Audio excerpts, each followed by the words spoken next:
You were raised to believe in fairness, in the quiet dignity of doing the right thing even when no one was watching.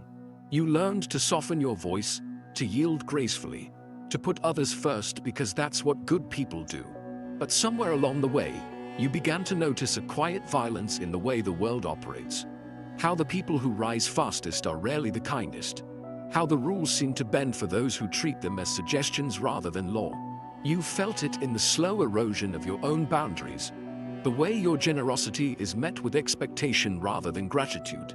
How your patience is mistaken for weakness. This is the unspoken truth they never warned you about. Virtue, when untempered by power, becomes a weapon the world will use against you. Machiavelli's warning is not for the cynics.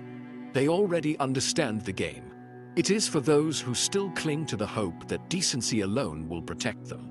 It is the cold hand on your shoulder, forcing you to confront the reality that morality does not govern the world. Power does. And if you refuse to acknowledge this, you will spend your life being outmaneuvered by those who do. Consider the colleague who takes credit for your work, the friend who drains you emotionally but vanishes when you need support, the systems that preach equality but reward ruthlessness. These are not anomalies. They are the natural order of things, the inevitable outcome of a world that confuses goodness with gullibility. There is a reason the most revered figures in history are often those who mastered the balance between idealism and pragmatism. The ones who understood that principles without strategy are just poetry. The saints are remembered, but the rulers shape the world. This is not an argument against virtue, but a plea to see it clearly, as a choice, not a shackle. Because the great tragedy of the virtuous is not that they are crushed by the wicked, but that they are so often complicit in their own undoing. They mistake compromise for wisdom, silence for peace, self-effacement for humility. They forget that the lion does not apologize for its claws, and the wolf does not negotiate with the lamb. You have been taught that power corrupts, but the deeper truth is that power reveals. It strips away the illusions and forces you to confront what you're willing to do, or sacrifice, to survive. The question is not whether you will face this choice, but when. And when that moment comes, will you cling to the morality that comforts you, or will you adapt? Because adaptation is not surrender. It is the difference between those who are crushed and those who endure. The uncomfortable truth that Machiavelli forces us to confront is that the universe operates on a fundamental asymmetry. The rules governing survival and success bear little resemblance to the moral frameworks we claim to uphold. This dissonance between our professed values and actual human behavior creates a dangerous blind spot for the virtuous, who often fail to recognize that their adherence to abstract principles makes them vulnerable in a world that rewards strategic thinking above moral purity. History shows us repeatedly that systems of power have always demanded different skills than systems of morality. While ethics concerns itself with what should be, power concerns itself with what is. The tragic irony lies in how our cultural narratives glorify the martyrs while quietly emulating the methods of those who actually shaped outcomes. We celebrate Gandhi while unconsciously modeling our careers after Rockefeller. Venerate Mother Teresa while taking business advice from Machiavelli. This tension between virtue and power manifests most painfully in the personal realm, where good people find themselves repeatedly outmaneuvered in relationships, careers, and social dynamics. The colleague who takes credit for shared work, the friend who manipulates through guilt, the partner who exploits kindness. These aren't exceptions but examples of the natural order asserting itself. What makes Machiavelli's warning so devastating is its universality. It applies equally to Renaissance politics and modern office dynamics, to international relations and family hierarchies. The common thread is the consistent failure of unarmed goodness to protect itself in environments where others operate by different rules. We see this in the betrayed whistleblower, the exploited caregiver, the idealistic employee passed over for promotion, not because virtue is worthless, but because it becomes dangerous when not paired with strategic awareness. At the heart of this dynamic lies a psychological truth we resist acknowledging. Human beings respond more consistently to power dynamics than to moral appeals. This explains why the same action can be praised or condemned based entirely on who performs it and how much power they wield. The wealthy entrepreneur is driven while the struggling worker is desperate. The confident woman is strong while her equally assertive counterpart is shrill. These double standards aren't accidents but features of how power shapes perception. The virtuous often waste energy fighting this reality rather than understanding and navigating it. They mistake the map for the territory, confusing how they believe people should behave with how they actually do behave. This cognitive gap leaves them vulnerable to those who understand that influence operates independently of moral justification. Yet there exists a profound difference between recognizing these dynamics and surrendering to nihilism. The true power of Machiavelli's warning lies not in advocating for ruthlessness, but in revealing the necessity of strategic thinking for anyone hoping to maintain both effectiveness and integrity. What we might call enlightened virtue requires understanding power structures without being corrupted by them, maintaining moral compass while developing situational awareness. The alternative isn't merely failure, it's the slow erosion of one's ability to do good in the world, as repeated defeats and betrayals either breed cynicism or confirm naivete. This is the crushing Machiavelli warns about, not the dramatic downfall of the virtuous, but their gradual marginalization, their good intentions paving not hell but irrelevance. The ancient fable of the scorpion and the frog carries Machiavelli's warning in its venomous sting. The scorpion cannot help but destroy even at the cost of its own survival, just as systems of power cannot help but crush the unprepared virtuous. This allegory reveals the deeper truth that what we call evil is often simply nature operating without apology, while what we call good is frequently humanity's fragile attempt to impose order on chaos. History whispers this lesson through countless civilizations where the builders of utopias were inevitably supplanted by those who understood leverage and force. Consider the tragic arc of Socrates, the virtuous philosopher who upheld truth until the moment the hemlock touched his lips, while his student Alcibiades thrived through strategic betrayal and shifting loyalties. Their divergent fates illustrate not merely different choices but different understandings of reality, one clinging to ideals, the other navigating the world as it actually existed. Psychological patterns echo these historical truths in our personal lives through what we might call the virtue trap, the phenomenon where good people become complicit in their own marginalization by refusing to acknowledge power dynamics. Like the conscientious worker who trains their cheaper replacement out of professional pride, or the devoted partner who tolerates increasing disrespect in the name of commitment, we see how unguarded virtue becomes self-defeating. These modern tragedies mirror the symbolic narrative of the Greek myth of Cassandra, blessed with truth but cursed to never be believed. A haunting metaphor for how moral clarity without strategic power leads not to victory but to frustration.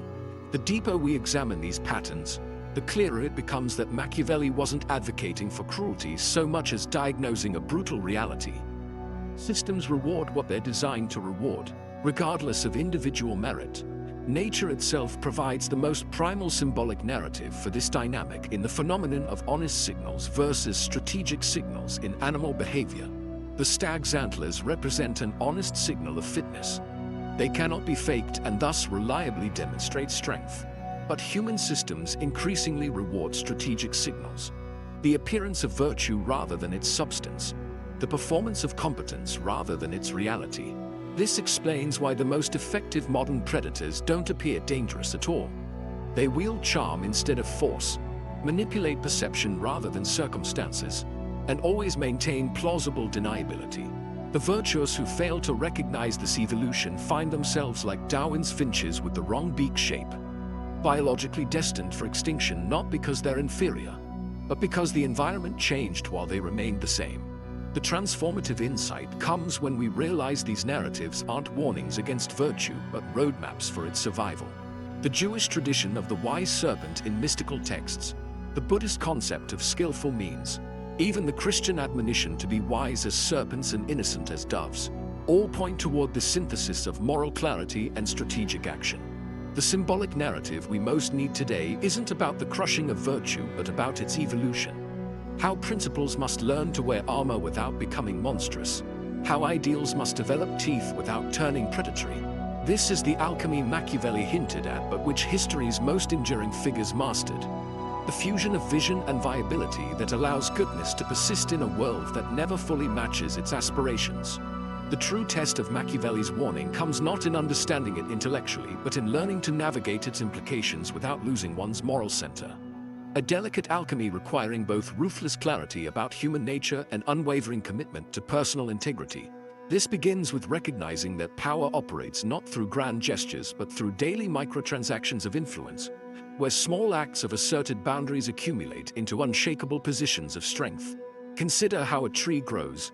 Its visible majesty above ground mirrors an equally determined root system below, spreading silently but persistently to secure its place in the forest. The virtuous who survive and thrive adopt similar strategies, maintaining their visible morality while developing unseen roots of discernment and strategic awareness. They understand that the colleague who interrupts them in meetings needs to be addressed differently than the friend who forgets birthdays. That systemic injustice requires different tools than personal slights. This nuanced response to varying threats represents the maturation of virtue into wisdom.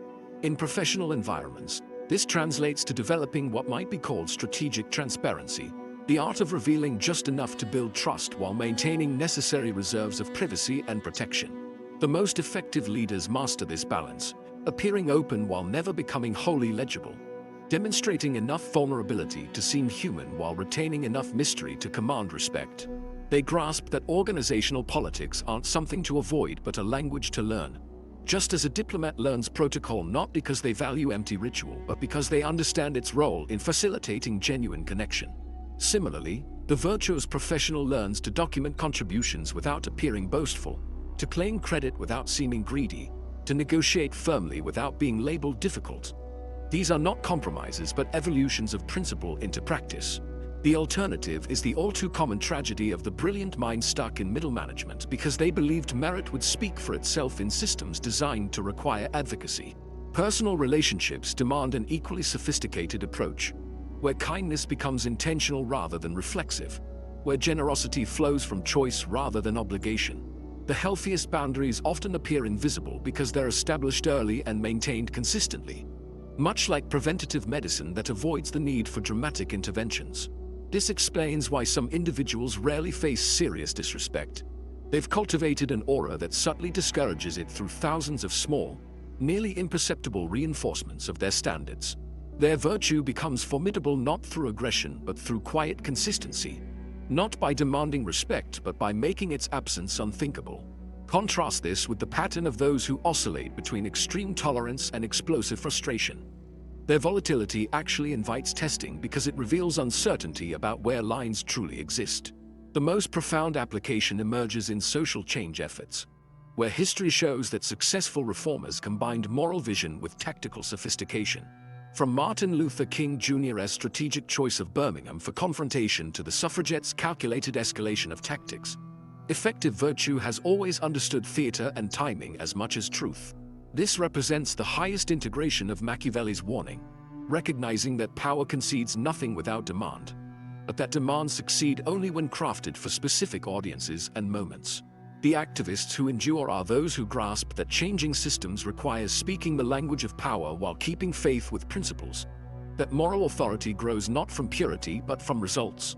Their example offers perhaps the most hopeful corrective to Machiavelli's bleakest implications, that virtue armed with strategy becomes not just survivable but transformative. The journey from Machiavelli's warning to wisdom begins with a fundamental reimagining of virtue not as weakness but as potential energy awaiting proper channeling. What crushes the unprepared virtuous isn't the wickedness of others but their own lack of fluency in power's language, a deficiency as correctable as any other skill gap with proper study and practice. The transformation occurs when we stop seeing morality and pragmatism as opposites and recognize them as complementary forces, like the poles of a magnet whose tension creates useful energy. This reframing allows us to walk what the ancients called the razor's edge, maintaining moral clarity while developing strategic sophistication, becoming dangerous enough to protect what matters without becoming what we oppose. The call isn't to abandon virtue but to arm it, not to lower standards but to broaden skills, remembering that the light shines no less brightly for being protected by glass. In this synthesis lies the path not just to survival but to meaningful influence, where our highest values meet their fullest expression in a world that often rewards very different things. The choice was never between being crushed or becoming cruel. The third path, the road less traveled but most worth walking, is the way of the wise virtuous who understand that true power serves rather than dominates, that lasting influence comes not from force but from the ability to navigate force's realities while keeping one's soul intact. This is the masterwork to which Machiavelli's warning ultimately points. Not the abandonment of goodness but its empowerment. Not the death of virtue but its coming of age.